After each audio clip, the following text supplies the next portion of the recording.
आलू बढ़ी जाइए बर्तमान स्टोर खोलनी बाहर जो आलू था से आलू चलती बर्तमान स्टोर खोलिले जहाँ जमा पड़ो आगे 70 टका धड़ा बिकला 1150 1200 कौन किना पड़ो अधिक तो लाभ कहबनी ए रिजेक्ट बहुत गुंड आसूँ बहुत सड़ा बाहर बर्तमान गरम सीजन आलू से काटिकुटिक बिकला बेलू सीना 90 टका भल आलू तक बिकी दौचु आउ रिजेक्ट आलू गुड़ाक 40-50 टका धड़ा बिक्री होची आलू अच्छी 60 बिक्री होती जो लास्ट कहला 70 बिक्री हो 3-4 किसम आलू बिक्री कहीं रेट बढ़ला कम बढ़ला कौन ता कह आम देवु ए बजार को जिते जहाँ किणु से अनुसार आम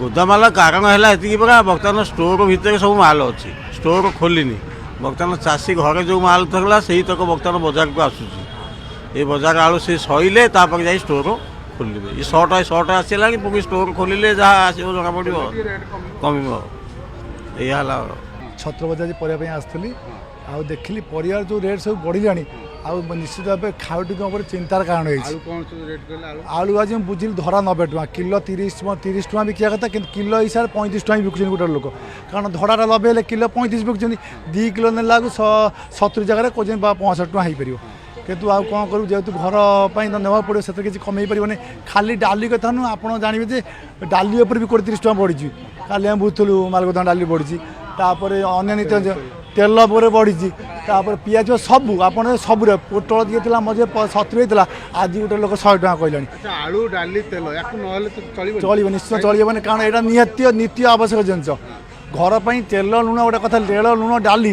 चाउल ये निहाती दरकार आपको ना बची हेनी तेणु जिते कष्ट नबुनि आम चेष्टा को सरकार अनुरोध करें आप दरदाम नियंत्रण करते ताले खाउटी उपकृत हो पाते जहाँफल आम भी टे बहुत कष्ट हो परिवार चलिया निश्चित अधिक जाऊँगी निहाती आम सपोज एक्जामपल 500 टका आणुलु एवं 800 टका आने पड़ू जेहतु बढ़ीगला किलो पर 30-40 टका बढ़ीगला सब आने पड़ू हूँ तो ना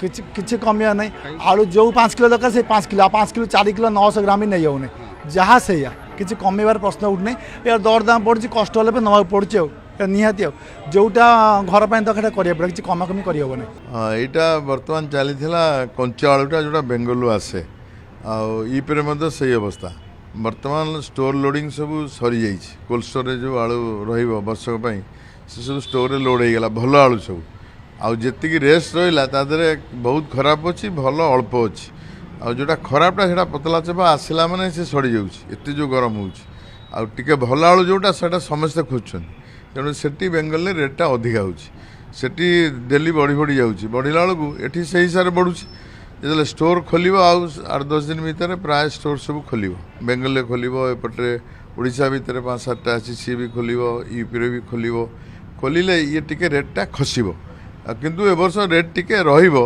किंतु जो एते दूर को जाइछि भारी से आउ टिके कमिजिवो तार कारण मु जा कहली जे एते गरम एठी भी होउछि सेठी भी होउछि से जो आलू आउछि सेटा आसिया भितर सड़ी जाउछि आ से तार से सड़ा दाम अलगा किंतु भल आलूटा सेइतपैया रेटटा रहउछि एटा टिके आउ 8-10 दिन हमकु टिके संभालिया पड़ियो जले स्टोर सब जगह स्टोर खोली जिवो तापर धीरे धीरे मार्केट स्टार्ट होइयो नै एटा स्टोर लोडिंग समय सेटा से माने स्टोर रे रखिए माने गोटे सीजन होगापी 2-3 मास दरकार जोटा स्टोर भितर पशिला सी थंडारे से सीजन हम आउ जे भूस के चांबर खोलीदे ताले से सब जाक आलू धीरे धीरे से नष्ट हो माने बाहर को आसिया भितर से सड़वा आरंभ हो हाँ यहाँ तार नियम जोटा से स्टोरिंगटा से समय हम जे जमते आलूटा भल ही आसो जो पक्का हो पक्का चोपा हो से स्टोर लोडिंग आरंभ हो जाए से 700-800 स्टोर है बेंगल यूपी है ओडिशा 5-7टा खंड 10टा अच्छी तो से सब से टाइम स्टोरटा लोडिंग करते सारा वर्ष तेणु भल आलूटा को से ने आउ डैमेज आलू सब स्टोर हेनी तेणु बाकी जो रेस्ट रहीगला से गुड़िक किसी खराब अच्छी बहुत खराब अच्छी आउ छोट साइज अच्छी आउ टिके भल जोरा रही जाइए चाषी मान पाखे क्या पाखे से रेटा को धरी दल से रेटा बढ़ुची से रेटा कौन सब जो राज्य खाली तो आमर ओडिशार विभिन्न जिला तो सेठू आणुचंदी प्लस अन्य राज्य भी सेठू नौचंदी से दृष्टि कौन पाख होती रेटा बढ़िकी रही तेणु यही समयटा रहा प्रति वर्ष हुए आलू भी टे कम होथरिक फलनटा कम हो 75% लोड हो हाँ 10-12 दिन स्टोर सब धीरे धीरे खोल आरंभ हो कहीं एपटे बढ़ी बढ़ी गला बेलू से चाहूे जे यही समय खोलिले भी ଆଡ଼ଜଷ୍ଟ ହେଇପାରିବ। ତେଣୁ ଆଉ ଦର ବଢିବ ନା ଏତିକି ରହିବ? ନାଇଁ ଏଇଆ ଚାଲିଛି ସେଇ 2200-2300 ମଝିରେ ଟିକେ 2400 ପାଖାପାଖି ହେଇଯାଇଥିଲା, ଆଉ ସେଇ 2200-2300 ଭିତରେ ରହୁଛି। ଆଉ ବଢିବାରେ ଚାନ୍ସ ନାଇଁ ଏତେ ଲାଗିବ କାହିଁକିନା ଷ୍ଟୋରଟା ଆସିଗଲେ ସେଇଟା ଲଢ଼େଇ ହେଇଯିବ, କମ୍ପେୟାର ହେଇଯିବ, ଷ୍ଟୋର ଟିକେ କମ୍ ରହିବ କିନ୍ତୁ ଏଇଟା ଟିକେ ସୁନ୍ଦର ଦେଖାଯିବ, ଚୋପା ବସା ଷ୍ଟୋରଟା ଟିକେ ଅଲଗା ଟାଇପ୍ର ଦେଖାଯିବ। ତେଣୁ ଯିଏ ଯେଉଁଟା ନେବ କିନ୍ତୁ ରେଟ୍ଟା କମିବ। ପ୍ରାୟ ହାର୍ଭେଷ୍ଟ ଟାଇମ୍ ବର୍ତ୍ତମାନ ଡିସେମ୍ବର ଜାନୁଆରୀ ଭିତରେ ଆମର ହାର୍ଭେଷ୍ଟ ହୁଏ, ବର୍ତ୍ତମାନ ସୁଦ୍ଧା ଚାଲିଛି। ତ ସାଧାରଣତଃ ଏଇ ଟାଇମ୍ରେ ରେଟ୍ କମ୍ ରହିବା କଥା। ତ ଇଏ ଡାଲି 134-135ରୁ 40 ଭିତରେ ଚାଲିଥିଲା। ସଡ଼ନ୍ ବୋଧେ 15 ଦିନ 20 ଦିନ ଆମେ ତ ଆଶ୍ଚର୍ଯ୍ୟ ହେଉଛୁ, ବର୍ତ୍ତମାନ ଡାଲି 153 ଟଙ୍କା ଉପରେ ଆମକୁ କିଣିବାକୁ ପଡ଼େ, ତାପରେ ଆମର ଖର୍ଚ୍ଚ ଅଛି। ଏଇଟା ମୁଁ କହୁଛି ଷ୍ଟାଣ୍ଡାର୍ଡ଼ ଡାଲି କଥା। ତାପରେ ଭଲ ଡାଲି ହେଲେ ତାଠୁ 10 ଟଙ୍କା ଉଚ୍ଚା ଆସିବ ପର୍ କେଜି। এইটা ধরন্তু যেତେବେଳେ ଆମେ ବିକୁଛୁ ଏଠି 152 ଟଙ୍କା ବର୍ତ୍ତମାନ ଆମେ ବିକୁଛୁ, ଯେଉଁଟା ଯେହେତୁ ଆମ ପାଖରେ ପୁରୁଣା ମାଲ ଅଛି 151-52 ଆରି ଭିତରେ ଆମେ ବିକୁଛୁ। ତ ସେଇ ଅନୁସାରେ ସେଇଟା ଆସିଯିବ 57 ଟଙ୍କା ଭଳିଆ ଆସିଯିବ, 57-58, ମାନେ 160 ଟଙ୍କା ପାଖାପାଖି। 160 ଟଙ୍କା ପାଖାପାଖି ଭଲ ଡାଲି। କେତେ ଟଙ୍କା? 15-20 ଟଙ୍କା ଡାଲି ବଢିଗଲା। ହଁ 15-20 ଟଙ୍କା କେତେ ଦିନ ଭିତରେ? 15 ଦିନ ଭିତରେ ବଢ଼ିଛି। ଯେଉଁ ଗ୍ରାଜୁଆଲି ବଢ଼େ ଆମେ ଦେଖୁ, ଆମର 40 ବର୍ଷର ଏକ୍ସପିରିଏନ୍ସ ଦେଖୁ, ଟଙ୍କା 2 ଟଙ୍କା ଏମିତି ବଢ଼େ। ସଡ଼ନ୍ 3 ଟଙ୍କା 4 ଟଙ୍କା 5 ଟଙ୍କା ନା ଜମ୍ପ କରି ଗଲା ଡାଲି, ଯେଉଁଟାକି ବର୍ତ୍ତମାନ ଆମେ ଯାହା ଭାବୁଛୁ। ପ୍ରଥମ କଥା ହେଉଛି ତ ସଟୁରିଆ ଯେଉଁମାନେ ବଡ଼ ବଡ଼ କମ୍ପାନୀ ଅଛନ୍ତି ସେମାନେ ହୋର୍ଡ଼ିଂ କରିନେଲେ। ଦ୍ୱିତୀୟ କଥା, ଆଙ୍କ ଉପରେ ଆଉ କିଏ ବାପା ମା ନାହାନ୍ତି। ବର୍ତ୍ତମାନ ଯେହେତୁ ଇଲେକ୍ସନ୍ ଚାଲିଛି ସମସ୍ତେ ପାଗଳା, ଯେଉଁମାନେ ଆକ୍ଚୁଆଲି ଏଠି କଣ୍ଟ୍ରୋଲ କରିବା କଥା। ଗୋଟେ ଖାଉଟି ବହୁତ ବିରାଟ ବଡ଼ ମାର୍କେଟ ଭାରତବର୍ଷରେ, ତେଣୁ ଲଗାମ ଛଡ଼ା ହେଇଯାଇଛି।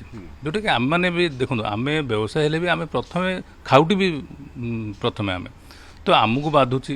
ସେଇ ଅନୁସାରେ ଆମଠୁ ନେଇ ଯେଉଁମାନେ ବିକୁଛନ୍ତି ଖୁଚୁରା, ସେମାନେ ମଧ୍ୟ 2-4 ଟଙ୍କା ପ୍ରଫିଟ୍, ମିନିମମ୍ 5 ଟଙ୍କା ନହେଲେ ତ ସେମାନେ କରିବେ। ମଲ୍ଟିନ୍ୟାସନାଲ କମ୍ପାନୀ ସେ ବର୍ତ୍ତମାନ ନିଶ୍ଚୟ ଇଏ ଆଜି ନୁହଁ, ଇଏ ଚାଲିଛି। ଏବେ ଯେଉଁଟା ହେଇଛି ଏକଦମ ମାରାତ୍ମକ। ଖାଲି ମୁଁ କହୁଛି ହରଡ଼ ଡାଲି କଥା ନୁହେଁ, ବୁଟ ଡାଲି ବଢ଼ିଛି, ମଟର ବଢ଼ିଛି, ମସୁର ବଢ଼ିଛି, ସମସ୍ତ ପ୍ରକାର ଡାଲି ଜାତୀୟ ଖାଦ୍ୟଦ୍ରବ୍ୟ ବଢ଼ିଛି ବର୍ତ୍ତମାନ। କେତେ ଟଙ୍କା ପାଖାପାଖି ସବୁ ବଢିଛି? ସିଏ ବର୍ତ୍ତମାନ ଧରନ୍ତୁ ବୁଟ ଡାଲିରେ 400-500 ଟଙ୍କା, 4 ଟଙ୍କାରୁ 5 ଟଙ୍କା କିଲୋ ବଢ଼ିଛି, ମସୁରରେ 2 ଟଙ୍କାରୁ 3 ଟଙ୍କା ବଢ଼ିଛି, ମଟରରେ ମଧ୍ୟ ଯାହା କଟି ଯାଇଥିଲା ରେଟ୍ ବର୍ତ୍ତମାନ ଭଲ ପ୍ରଚୁର ଫସଲ ଅଛି ମଟର ୟୁପିରେ। ପ୍ଲସ୍ ଆମର ଇମ୍ପୋର୍ଟ ବି ବର୍ତ୍ତମାନ ହେଉଛି। ଗଭର୍ଣ୍ଣମେଣ୍ଟ ଆମର ସେଣ୍ଟ୍ରାଲ୍ ଗଭର୍ଣ୍ଣମେଣ୍ଟ ଇମ୍ପୋର୍ଟ ବି ଖୋଲି ଦେଇଛନ୍ତି, ଏବେ ଆହୁରି ସେଇଟା ଏକ୍ସଟେନସନ୍ କଲେ। ତ ଆମେ ଜାଣିପାରୁନୁ ହଠାତ୍ ବଢ଼ୁଛି କାହିଁକି। ଏସବୁ ଏତେ ପ୍ରଚୁର ମାତ୍ରାରେ ଖାଦ୍ୟ ଥବା ସତ୍ତ୍ୱେ ମଧ୍ୟ, ତ ଏଇ ଯେଉଁ ମଲ୍ଟିନ୍ୟାସନାଲ୍ କମ୍ପାନୀ ଯେଉଁମାନେ ଆମର ଆଡ଼ାନୀ ହୁଅନ୍ତୁ କି ରିଲାଏନ୍ସ ହୁଅନ୍ତୁ କିମ୍ବା ଟାଟା ହୁଅନ୍ତୁ, ଏମାନେ ବର୍ତ୍ତମାନ ଯେଉଁ ଆସିଗଲେ ଅଧ କିଲୋ ଡାଲି କିଲୋ ଡାଲି ଯଦି ଏମାନେ ବିକିବେ, ତ ଆମର ଯେଉଁ ଛୋଟ ଛୋଟ ବ୍ୟବସାୟୀ ଅଛନ୍ତି ସେମାନେ କ'ଣ କରିବେ? ଏଇମାନେ ସବୁ କଣ୍ଟ୍ରୋଲ କରୁଛନ୍ତି। ସରକାର ଏଇ ବିଷୟରେ ଭଲ ଭାବରେ ଜାଣିଛନ୍ତି, ତ କହିପାରୁନାହାନ୍ତି ଯେହେତୁ ସରକାରଙ୍କର କିଛି କମଜୋରି ଆଙ୍କ ପାଖରେ ଅଛି। ତ ଏଇ ବର୍ଷ ଚାଲିଛି, ଏଠି ନୂଆ ନୁହେଁ।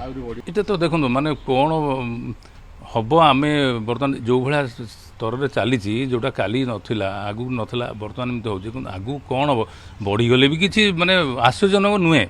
ବର୍ତ୍ତମାନ ସେଣ୍ଟ୍ରାଲ୍ ଗଭର୍ଣ୍ଣମେଣ୍ଟ ବର୍ତ୍ତମାନ ତାଙ୍କ ଉପରେ କରିଛି ଗୋଟେ ପୋର୍ଟାଲରେ ତାଙ୍କର ଷ୍ଟକ୍ଟା ଅପଲୋଡ଼ କରିବେ, କିଛି ଲାଭ ହେବନି ଯେ ପର୍ଯ୍ୟନ୍ତ ବିଭାଗୀୟ ଅଧିକାରୀ ଯେଉଁଠୁ ଡାଲି ହାରଭେଷ୍ଟ ହେଉଛି, ଧରନ୍ତୁ ଆମର ମହାରାଷ୍ଟ୍ର ହେଲା, ଛତିଶଗଡ଼ ହେଲା, ଆନ୍ଧ୍ର ହେଲା, ଏଠି ପର୍ଟିକୁଲାର ମାନେ ଫିଜିକାଲି ଚେକ୍ ନ କରନ୍ତି, ଏମାନଙ୍କ ଉପରେ ନୁହେଁ, ଯେଉଁମାନେ ନେଉଛନ୍ତି ମାଲ, ଯେଉଁମାନେ ହୋର୍ଡ଼ିଂ କରୁଛନ୍ତି, ତାଙ୍କ ଉପରେ ଯଦି ଚଢ଼ଉ ନ ହୁଏ ତାହେଲେ ସମସ୍ତେ ମରିବେ, ସମସ୍ତେ ଏଇଭଳିଆ ଅଧିକା ଦେବେ। ଜିଜିଆ କରଠୁ ବଳିଗଲା ଆଜ୍ଞା ଇଏ ସବୁ।